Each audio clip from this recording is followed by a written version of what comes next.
లూకాసు వార్త 2వ అధ్యాయము 7వ వచనం. తన తొలిసూలు కుమారుని కని పొత్తిగుడ్డలతో చుట్టి సత్రములో వారికి స్థలము లేనందున ఆయన పశువుల తొట్టిలో పరుండబెట్టెను.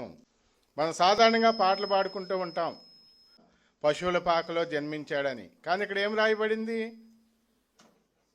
తన తొలిసూలు కుమారుని కని పొత్తిగుడ్డలతో చుట్టి తరువాత వారికి సత్రములో స్థలము లేనందున.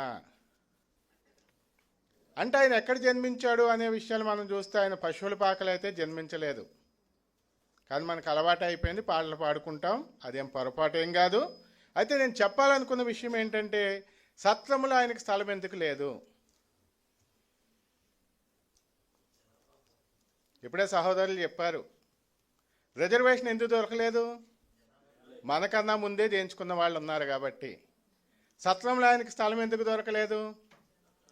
ఆయనకన్నా ముందుగా, వారికన్నా ముందుగా ఎంతోమంది వెళ్ళారు కాబట్టి.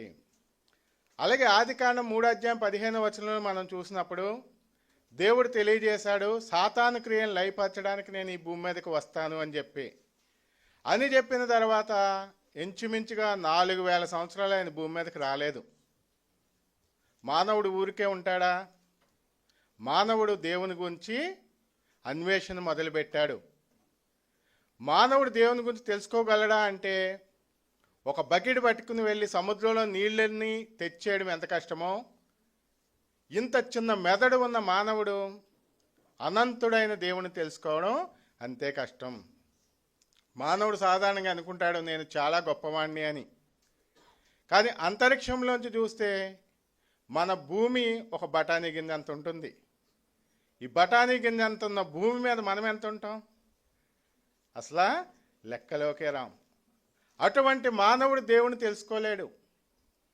మరి దేవుని తెలుసుకోవాలంటే ఎలాగా? దేవుని తెలుసుకోవాలంటే ఆ దేవుడే దిగివచ్చి ఆయన గురించి తెలియచేయాలి. ఆ దేవుని కోసం అన్వేషణ అయితే చేశారు, కానీ ఎవరు దేవుని గురించి తెలుసుకోలేకపోయారు. చాగంటిపాటి కోటేశ్వరరావు గారు ఒక మంచి మాట అన్నారు, మతము అంటే ఏంటంటే మతి నుంచి పుట్టేదే మతం. అందుకే వివాహం అయిన తర్వాత చాలామంది చెప్తారు, భర్తలు ఏమని చెప్తారు? శ్రీమతి అంటారంటే ఇక నుంచి నా మతి ఈమె అని. ఆ మతి నుంచి పుట్టిందే మతాలు కాబట్టి ఒక్కొక్క మనిషి ఒక్కొక్క మతం, ఒక్కొక్కరికి ఒక్కొక్క విధంగా అర్థమైంది. ఇంతకుముందు ఇస్మాయిల్ పాల్ గారు చెప్పినట్లుగా 4 గుడ్డి వాళ్ళు వెళ్ళి ఏనుగుని తెలుసుకోవాలన్నట్లుగా దేవుడు ఒక్కొక్కరికి ఒక్కొక్క రకంగా అర్థమయ్యారు. కానీ ఆ దేవుడు మానవుడికి అర్థమయ్యే విధంగా వచ్చిందే క్రిస్మస్. అందుకే ఆయన భూలోకానికి వచ్చారు. సత్రములో ఆయనకి స్థలం లేదు, అలాగే ఈరోజు మానవ హృదయంలో కూడా ఆయనకి స్థలం లేదు. కారణం ఏంటంటే, సత్రంలో అనేక మంది అంతకు ముందుగా చేరినట్లుగా మన హృదయాల్లో కూడా అనేక ఆలోచనలు వచ్చేసినాయి. ఒక కాగితం మీద మొత్తం గీతలు గీసేసి దాని మీద ఏమన్నా రాయమన్నాం అనుకోండి, అది అర్థమవుతుందా? కనిపిస్తుందా? అలాగే మానవ హృదయాల్లో కూడా ఎన్నో ఆలోచనలు, ఎన్నో అభిప్రాయాలు రకరకాలుగా కూర్చుండిపోని.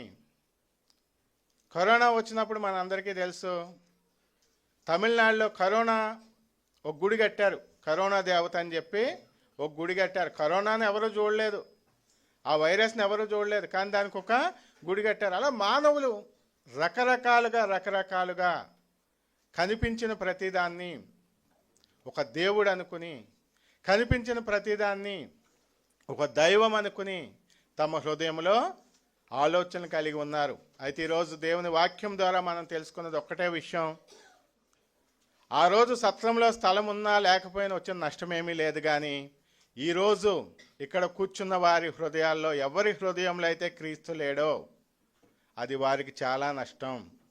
కాబట్టి ప్రతి ఒక్కరూ కూడా మీ హృదయంలో క్రీస్తుని చేర్చుకోండి. ఇందా సహోదరులు చెప్పినట్లుగా 25వ తారీఖు ఒక్కటే కాదండి సంవత్సరంలో క్రిస్మస్ అంటే, ప్రతి ఆదివారము మనకు పండగే.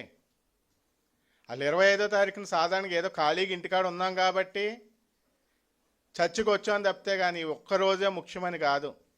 ప్రతి ఆదివారం దేవుని దగ్గరికి వద్దాం, మన హృదయంలో ఆయన చేర్చుకుందాం. దేవుడు ప్రతి ఒక్కరిని దీవిస్తాడు. ఆయన హృదయంలో ఎంతమందికి అయితే చోటిస్తారో పరలోకంలో వారందరికీ చోటు ఉంటుంది.